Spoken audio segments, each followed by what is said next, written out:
In BC, so going on the sales side of things, if you're selling your home, is there just a standard commission everywhere? Like I know like geographically it changes a little bit with the big brokerages, right? But then you have some of these low commission split brokerages. I guess what's the difference there? This is one of those conversations that if you have 100 realtors in a room and you want to talk about commission, 99 of them will run out of the room because we're not allowed to talk about commission. But commission is a super important topic for consumers. And I think that, how we learn to talk about money as a real estate agent is generally how we develop as a person. When I started in real estate, I wasn't very good at talking about people's finances, but I got really good quickly because we were negotiating for millions of dollars. I think that's a very important point because like when I started as an agent, you're like, I probably shouldn't know this. But now it's like, I need to know. Like, you don't need to tell me all the details, but like if you have a $900,000 mortgage and you want to sell your house for $900,000, but it's only worth $800,000, like I need to know that. So I feel like in my own business, I have become a little bit more proddy with that. You have to remember that you're the professional, right? So like you have to know what you're doing here. Like not everyone comes like that, but a lot of them do. Like obviously I lean a lot on mortgage broker like Taylor to kind of tell me what's up, but I have to know the broad strokes myself for sure.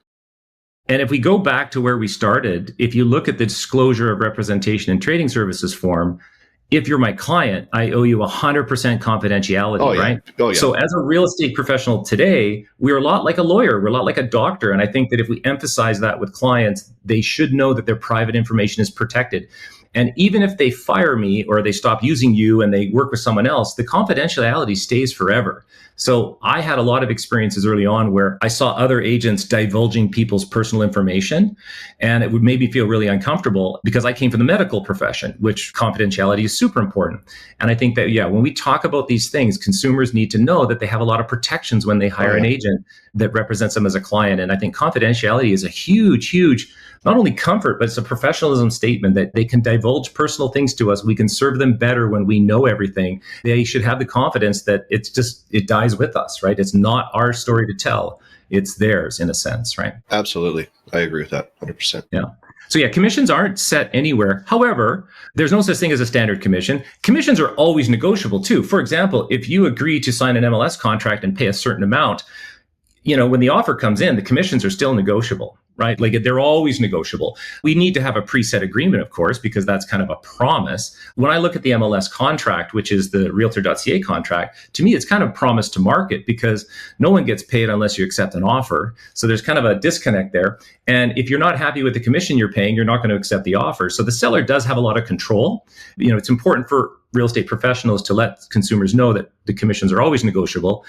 However, brokerages can set commissions. So for example, you might have a brokerage that sets a commission, and the policy of that brokerage may prevent the agent from modifying the commission. That's a possibility because, there are different brokerage models out there. And there's some brokerages that don't charge a commission. They maybe charge a flat fee.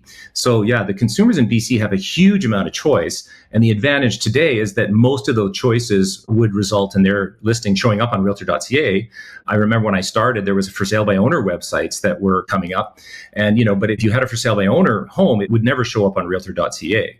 That's a good change these days. And that helps Realtor.ca become more powerful because then you as a buyer can say, well, if it's not on Realtor.ca, there probably isn't any other houses. Now, you can drive to the neighborhood. You can maybe look at new developments, but you'd be hard pressed if you're buying a resale home to accidentally find something that's not on Realtor.ca if you had to search properly. I don't know much about this. I've seen it a few times, but there's like a ghost listing type thing, right? Where you can pay someone to put a listing on Realtor.ca. A mere posting. Yeah. And you just pay somebody like $1,000 to do that. And then it's out there, but there's no correspondence on it.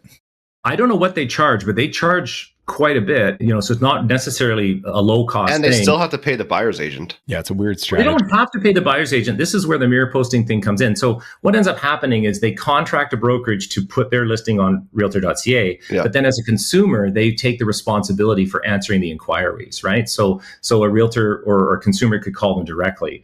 So, as a buyer's agent, I would call up the seller and I would book an appointment and meet with them. It's a little bit like a regular listing, but a lot of times the disclosures are not really there. Maybe the photography is not great. There isn't a floor plan. And, communicating on behalf of your own house or your own, like trying to sell your own car, you're a little bit biased sometimes, right? So it sometimes can be very difficult communicating with a mere posting client. It can be a little bit challenging, but they're definitely there, and that's good. So yeah, it's generally like a flat fee of some kind, which I've learned is not that inexpensive, but it's an option for consumers. And I think that as realtors, we're positive about it. But that goes into the next question is working with a buyer's agent free or not, right? That's kind of the thing that comes up. You can work with a buyer's agent in BC for free. And that's probably one of the bigger myths out there, because it's not free, but there's no charge in a sense, right? It's not free, but the price is included in Realtor.ca listings. It can be, but often it's not. Like, let's just say 25% of the listings don't offer a buyer agency fee, for example. Well, then, how do you as a buyer's agent communicate with your buyer what you expect to be paid, remunerated if you create a transaction for them? So now there's a conversation about how do we speak to buyers early on in the process about how the real estate professional gets paid, which is remuneration, which is a difficult word to say sometimes. And I think that's a good conversation to have early. Like, if I show you these 10 houses, I'm not going to send you a bill. Or if I help you analyze this investment property, I'm not going to send you a bill for my time. However, when I write an offer and we create a sale, I'll disclose to you the amount of money I'll be getting. And if it closes, then I will get that money. I call it super contingency. It's a very interesting way of getting paid. But yeah, it can be based on percentage, it can be based on flat fee. But with the disclosures today in British Columbia, it really benefits a licensee to have that conversation when you first meet them. And I'm a big fan of that, because with loyalty, full disclosure, avoiding conflicts and confidentiality, you're going to get that from a buyer's agent for free. But what's the buyer's agent going to get? Like, how does it all end, right? So